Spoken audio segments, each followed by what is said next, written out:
So you've mentioned a couple of the fighters on the Usyk Fury 2 undercard next week. Let's turn our attention to that now. Uh, it's in doubt. It's the biggest night of boxing in the year. We saw the 12 rounds they shared back in May, and nearly everyone's eyes in the world was on that fight, and it's going to happen again next Saturday. Um, we'll go straight into it. What's your gut telling you? What do you think is going to happen next Saturday in Riyadh?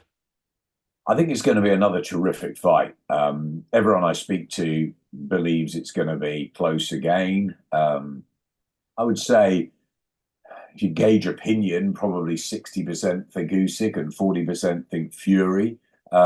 Fury can win it. Usyk should win it, is probably the way of looking at it.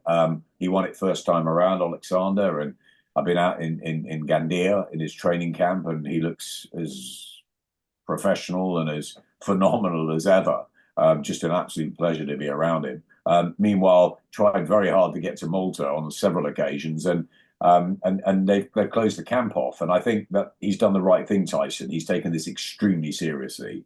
He knows that he lost the first fight when he looks at himself in the mirror, and he knows he's got to try and right that wrong. He's very good in rematches. He's great when his back's up against the wall. We know how he's come back, the extraordinary story of Tyson Fury. So you can never, ever count him out. And he's got the size and the reach and all the advantages that he didn't quite use well enough or sustain well enough through the first fight. Certainly rounds 4, 5, 6, and 7, he was terrific. So there's real hope then, if you're in the Fury camp, that he can turn that into something more concrete. But for Usyk, he's developed into a really strong heavyweight, even though he's a smaller guy. And his IQ is exceptional, and he trains unbelievably hard. The dedication is just like something I've never seen before from maybe a fighter of that magnitude. It's unbelievable what he puts his body through. And all the sort of amazing results and the tests, and there's scientists in the camp, and it just he's a one-off. Okay, Lomachenko and others at different weights, Mayweather's, etc. But as a cruiserweight to a heavyweight, a man that's got that sort of speed and balance, and he's a southpaw, and he had 350 amateur fights. He's going to be hard to beat. But if there's anyone that could do it, it could be Tyson, because if he goes and utilizes that weight properly and tries to, I don't know, take the fight out of Usyk, and maybe the body is the target. But I mean, it's easier said than done. He's just so good on his feet, Usyk, and he deals with a crisis well as well. He doesn't seem to panic. And when he was in a bit of trouble at the end of the 7th round, he comes around at 8 and 9. He's right back at him. 9th round probably should have been stopped. And there's a lot of people that think Usyk wins by knockout this time, mostly late. But I was speaking to somebody earlier, and they're saying, "What about Usyk early?" And I think that there is that possibility as well. I think there's any possibility in this fight. I think the majority leaning towards Usyk do it with the right reason, because he won the first time around. But it should be close again, and it was a much better fight than I thought it would be stylistically the first time. So let's hope we get round 13 more of the same. That's what we want. We just want another great fight, don't we? And if Absolutely. Fury loses, he goes off and fights AJ. And if he wins, we get a trilogy. So it's happy days, isn't it? I'd agree with that one. One thing I was going to say, and you kind of lead me on nicely into that with mentioning if Fury loses, we go into an AJ fight. If he wins, it's a trilogy. I've seen a few comments on social media just from general boxing fans, and a lot of them are kind of hitting at this idea now that they feel, regardless of the result next week, this could be the last time we see Fury, and a lot of them say more than likely Usyk as well. But it'll be the last time we see them in a professional boxing ring. Do you feel that we could be seeing that, or do you think they'll both return again in 2025? No, I think they'll both fight on. Unless one of them gets dramatically knocked out and thinks, do I need this anymore? They've got more money than they need for 3, 4 generations of their kids, don't they? But it's not that money. Oleksandr Usyk loves fighting. He's not done yet. He wants to fight on. I don't think he even cares about opponents. He just loves doing it. And then when he's ready to retire, I think he's going to help the kids of the future out. I think that's his. He's very humble, Usyk, and I think Tyson also. We've seen it with him as well. Yes, he talks about the the money and the cars and all the rest of it. But he puts the bins out in Morecambe, and he's seen down the the local supermarkets and all that. And I think that these two they love boxing, both of them. They were born to box. Well, certainly, I mean, Usyk might argue and say, okay, he was a footballer and he turned in his teens and whatever. And Tyson definitely was with that name. But I think they were. I think that's where they find their home. That's where they're best at. No, and I think one thing I'm thinking of a little bit is Tyson Fury's legs in this fight.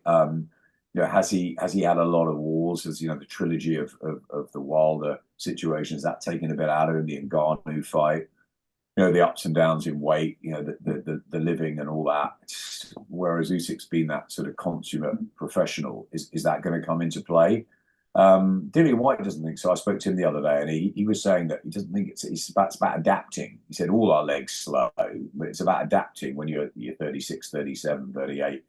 Like Muhammad Ali did late on, or certainly against Foreman. And but I don't know. I think that could come into the story next week. The legs, but we'll see. I personally think both will fight on. And as I said, I think if Usyk wins, I think Fury fights Joshua in a couple of fights next year, and that's how they sail out into the sunset, the pair of them. But if Fury makes it 1-1, then it'll be interesting. Will they then want the Fury Joshua fight, because Fury will have a bunch of titles, and will AJ going that way, or will they want the trilogy? I think they've sort of said they want the trilogy. And then there's Daniel Dubois, of course, and he's got a tough fight against Joseph Parker in February. And the likes of Zhilei Zhang and Abid Kabayel and Martin Bakole and Moses Atalma coming through, and you name it. And Dillian floating around back in Gibraltar on Sunday. Derek still going. There's the heavyweights. They just keep on giving, don't they? And this brigade is just ready for the next step. So yeah, I think AJ and Fury are nearing the end of their careers, as is probably Usyk, but I could see them all fighting in 2025, and maybe one or two of them in 26 too. Interesting. Just sticking with Fury versus Usyk again. My colleague Eamon Khan spoke to Duke McKenzie the other day, to which he said he does feel that Tyson Fury's legs are completely shot and they're completely gone. Do you agree with that statement? Can you see why he thinks that? Look, Duke's a three-time champion and a phenomenal former fighter and a great pundit. Everybody's got opinions, and he could be right. As I said, if you look at everyone's saying, "Oh, Wilder's brilliant at getting revenge," and Fury's brilliant at getting revenge. He did it against McDermott. He did it against Wilder emphatically in Vegas.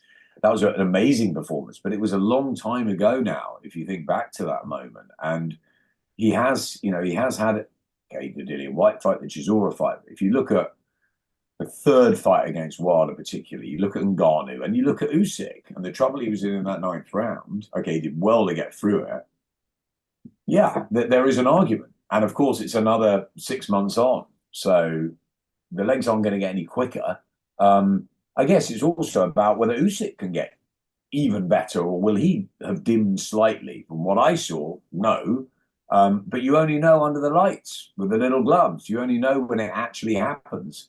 You can watch as much sparring or training as everyone can look good on the pads. Look at Mike Tyson looking incredible on the combinations. When it came to it, there was nothing in the body. Well, he's 58. He's not 36 and 37. So, that's a different story. That's 20 years on. I don't expect either of them just to get old overnight. I don't think that's probably going to happen. But I do think this fight will come down to fine margins. And if Tyson's legs are not quite the same, despite the severity that he's taken this camp, the serious nature where he's taken the camp, he'll feel in incredible shape. He's probably put a bit of size on too. But Usyk looks pretty big to me around the shoulders.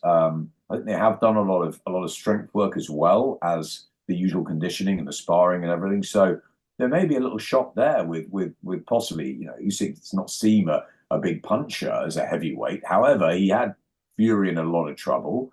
And again, if he does again, why can't he knock him out this time? So it's a fascinating one. It could be that Usyk wins easily. It could be that Fury exacts revenge, and the size does come into it, because, as Lennox Lewis always says, a good big guy beats a good little guy. The trouble is, Usyk's an exceptional little guy, and Tyson's a pretty good big guy. Where's, how does it work out? Well, we don't know, which is why we're all going to be tuned in or there in Riyadh next Saturday night, finding out. And that's the magic of boxing, because especially with the heavyweights, no one knows. One could have a slightly better night than the other one, and then it could all be different. But I guess we'll probably, as with all these things, you tend to, maybe apart from Danny Quarterman and Jack Bateson, you wouldn't have thought that would have happened. But with most of the ways, if fights go, long or 12 rounds, you sort of look back at it and think, yeah, probably it was going to go like that. Like Bivol Bateviev, there was nothing in it. There was nothing in it beforehand and not a lot in it on the night. Some people thought Bivol, like I did. Some people thought Bateviev won it. So we're going to do it again. Well, we've seen Usyk Fury. Usyk won the fight, but it wasn't by 10 rounds. It was close. There were moments where Fury had control. So I'd expect both of them to have moments in this fight. And if they don't, if it's a one-sided fight, then somebody's dramatically improved or got it right, and someone's diminished, because the first fight and the second fight should be fairly similar. Bo and Holyfield fought 3 times. Okay, Bo won the first fight, Holyfield won the second fight, but they were similar. There was not a lot in them. Morales Barrera fought 3 times. Yes, it edged one way than the other, but when they're very well matched at elite level, it's going to be close-ish because they're the best.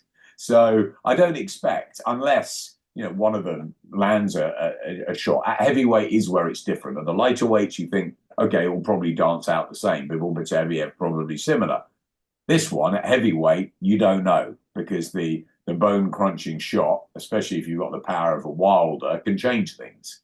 But I would expect it to be a long fight again. I expect it to be fairly close. I expect a similar sort of outcome, unless Fury can turn the tables. But if there was a knockout early, it wouldn't be it wouldn't be as unusual as Bateson and Quartermain. And okay, you can't compare them in levels; it's miles apart. But you get what I'm saying. No Mm. one would have thought before that fight that Jack and Danny would be stopped both with cuts in a terrible way in the second round.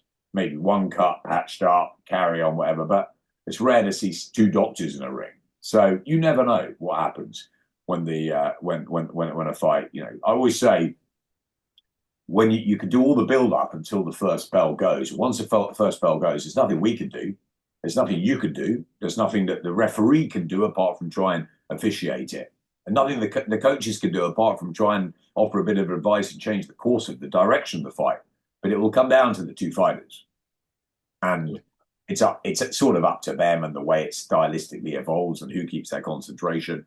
And the thing is, I keep leaning back to sort of Usyk's intelligence and what Belly always tells me, which is, he just makes you exhausted. He physically exhausts you with his little, tricks, his mental strength, the way he parries punches, his countering, his left that he uses, his backhand. And that keeps coming to me. But then I think, well, Tyson Fury is bedazzled, and he's also changed his tactics so many times. He's got up off the floor so many times. So how on earth can you in any way write him off in this? Because he had that major success between 4 and 7 last time.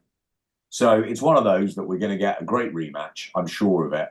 And we'll see who's the man. At the moment, it's Oleksandr Usyk, pound for pound king. What he did at cruiserweight and heavyweight. If he wins this, and he's got to be seen as one of the great fighters, if he's not already, one of the greatest fighters of all time in any era.